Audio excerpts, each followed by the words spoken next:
Pero karamihan ang naririnig nyo may kaso si pastor, rapist si pastor, human trafficker si pastor, memera lang si pastor. Mga kababayan, lahat ng mga naririnig at nakikita natin sa social media, sino ba sila? Nakasama ba nila si pastor? Nakasama ba nila si pastor? Hindi! Nakita ba nila si pastor? Hindi! Nakausap ba nila si pastor? Nabuhay ba sila kasama ni pastor? Hindi! Hindi! Pero kami, naninindigan kami sa katotohanan. Kilala namin kung sino si Pastor Apollo C. Quiboloy. Kaya mga kababayan, nandito kami tumatayo. Kung anong klaseng leader si Pastor, for 40 years, si Pastor tinawag bilang alagad ng Diyos. Pinaglingkuran niya ang kanyang tupa, ang kongregasyon ng Kingdom of Jesus Christ mula noong 1980s.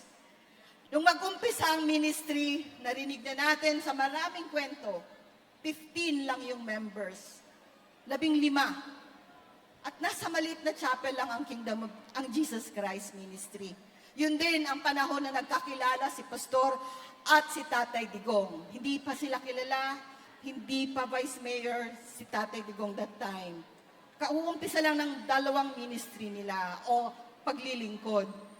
Hanggang tumakbo si PRRD as Vice Mayor, sinuportahan siya ng Kingdom.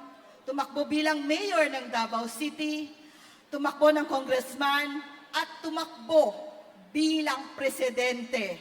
At sa lahat ng ito, kasama si Pastor Apollo C. Quiboloy dahil ang kanilang pagkakaibigan walang iwanan kahit anuman ang mangyari.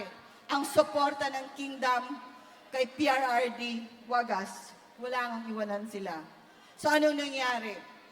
Si Pastor, umusbong ang ministry niya mula sa 15 miyembro hanggang ngayon sa buong Pilipinas at sa ibang-ibang dako ng mundo, may KOJC.